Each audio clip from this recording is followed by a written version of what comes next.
market space, seeing a few falls there as the central bank governor out of Turkey is then pushed aside by President Tayyip Erdogan, who then prefers a critic of the higher interest rates and perhaps decides then instead that things should have a bit of a shake-up. That is what we're seemingly getting out of the market thus far, and that is what has shaped the markets today. That and a few company earnings, plus Steinhoff coming out with a little bit of news as well. So all of that all happening across this morning's trade, and now we're into the afternoon, and this lunchtime trading picture looks a little bit like this. Red all across the board. As I noted, that emerging market picture not necessarily helping the Asian trading picture as well today. 1.33% weaker for the Hang Seng out in Hong Kong, with nearly 1% lost as well out in China as the Shanghai Composite lost 0.9%. It's nearly 0.2% weaker than is the Nikkei as well out in Japan. So red across the floor on that front. Similar picture then as well out in Europe, with 0.5% lost out in the CAC 40 out in France, with a fall as well for the FTSE 100 out in London of 0.4%. That sentiment has certainly been followed through into the local market. Following yesterday's public holiday, we're back today, but down we go. 0.4% weaker, 65,600 odd points is where we're sitting for the JSE All Share. And some of the big losers have been the resources, which have lost over 1.5% today, going down substantially there, while the FTSE banks, or rather the banking counters have lost 1.8% today. So struggling on that front. Industrials are, however, up 0.8%. So that's why you'll see that the all share isn't down as much as it probably would have been overall. The financials are 1.5% down as well across this trading picture. Onto the stocks themselves that haven't moved in particular directions. Steinhoff has actually gone up 4.6%, R2.25 a share. And this is going to be quite an interesting one because they seem to have reached agreements, particularly with a few directors and some insurance companies as well. And maybe perhaps this is them unclothing themselves and really beginning to start afresh, if you want to call it that. That's for Steinhoff. It really has been a long road to even where we sit right now. And as you can tell, things perhaps not looking too good with a share price of just above R2 there. In terms of negative counters, though, we do have the likes of Blue Label Telecoms, which have gone down nearly 7% today. Hammerson is also weakened more than 6%, while the discount chemist, Dischem, goes down more than 4% as well in this afternoon trading picture. In terms of commodities, then, we're sitting in red across most of these as well today. Brent crude oil is down 3.7%. Big question marks being pointed to demand as well as supply across the global spectrum. Let's remember then that if the vaccination situation does not go off as one would have liked across the globe, it means that demand stays down, which means that supply cannot go any higher in order to maintain the same set of profits. So OPEC is most likely to keep supply at its current levels and not move it too much. In terms of platinum and gold, we're still down in terms of platinum. Gold pretty much flat across the day. In terms of your currencies, then, we're weaker, unfortunately, today is the local currency against the US dollar. That's why we're at 14.82 Rand. Against the euro, it's 17.61 Rand. It'll cost you 20.41 Rand then for a British pound. All right, let's have a chat then with Chantal Marx then from F&B Wealth and Investment, who joins us now to get a grip of this market picture. Overall, Chantal, let's perhaps talk about the drivers of today's market going down. Is that Turkish lira situation really the big mishap of the trading day so far?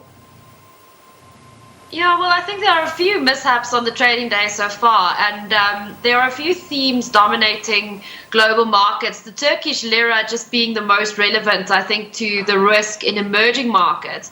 But generally, the attitude is risk off. And what we've seen is there's still concerns that the Fed might be complacent, that they think inflation is only going to be short term, or high inflation is going to be short term, but that inflation might surprise to the upside. That could cause an increase in interest rates or lead to an increase in interest rates, which is bad for equity markets. You also have tension between the US and China, still something that we're talking about despite Trump no longer being in office. We thought that geopolitical tensions would dissipate somewhat with Biden at the helm, but it seems as if there's still a lot going on between those two nations, and not only the US and China, but also a lot of negativity towards China China and human rights abuses in certain areas of that market coming through from other European nations. And then, of course, you also have new lockdowns in Germany, and you still have a potential for a third wave in Europe coming through. So just a lot going on, but the Turkish lira probably dominating negativity towards emerging markets specifically. Sure, risk off indeed, kind of making sense at this point in time, I suppose, when one considers all that flurry of bad news that seems to be coming through across the board. Then very quickly as well, on another economic factor, perhaps a little more locally, the South African Reserve Bank is set to announce its interest rates decision this week. It follows on from quite a few others as well, the likes of Nigeria, Ghana, all of those perhaps set to keep things unchanged then, particularly on the local front, as we consider the fact that inflation, yes, may begin to rise. And is it too early for the South African Reserve Bank to be considering a move in any direction for that matter? Yeah, I think that what we might see is that the Reserve Bank could be a little bit more hawkish, and what that means is that they will lean towards tightening monetary policy or increasing interest rates over time. So when they have their discussions, I think it's way too early to say anything about interest rate increases or we don't attach a probability on that actually happening. But what we are saying is that they might the chance of interest rate cuts or further interest rate cuts in this specific cycle has also completely dissipated, and that we might get them to start saying something about inflation and a potential for what the interest rate outlook could look like over the next 3 years, and probably that being a little bit higher than it is currently.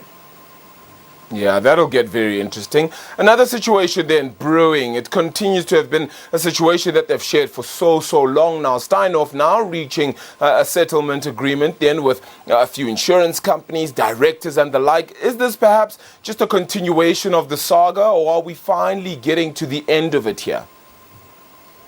Well, it seems as if we're getting to some sort of an end point, but it all depends on whether or not this scheme or the proposed global settlement is approved by creditors and by regulators and by shareholders themselves. So the 1.3 billion odd rand that's come from Deloitte and the 1.3 billion odd rand that's come from Directors Insurance is going to total 2.6 billion rand, and that's going to be added to a pot of approximately 17 billion rand that was put forward by Steinhoff initially to settle claims against the company.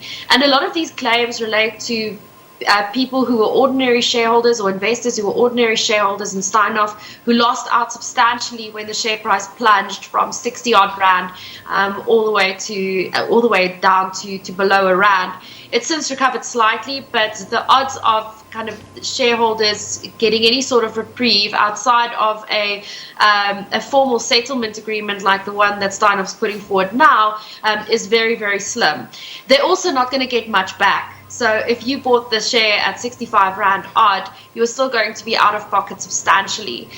It's just a way of getting shareholders to stop saying that Steinhoff owes their money, I guess, is the best way to put it.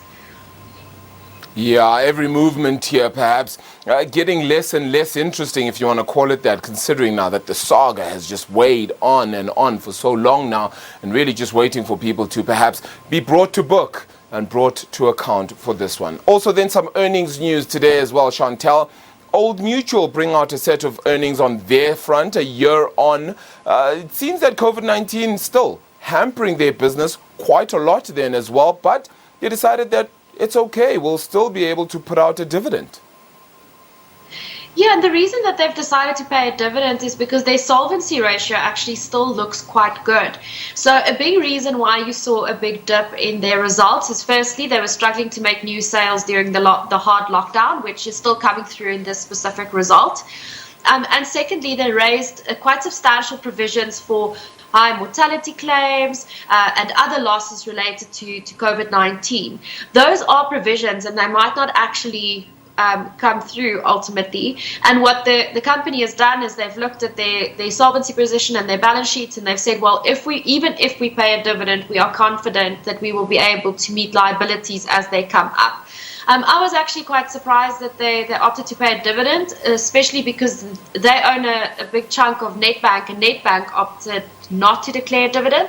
But I think it does signal to shareholders that they are willing to return capital to shareholders when their capital position is healthy, which it still is. Yeah, it certainly does look that way for now anyway. And they've certainly put away quite a bit in terms of reserves to try and ensure that they're still okay for the future as more and more, of course, people perhaps struggle as the pandemic continues. That business needs to try and stay robust as much as possible.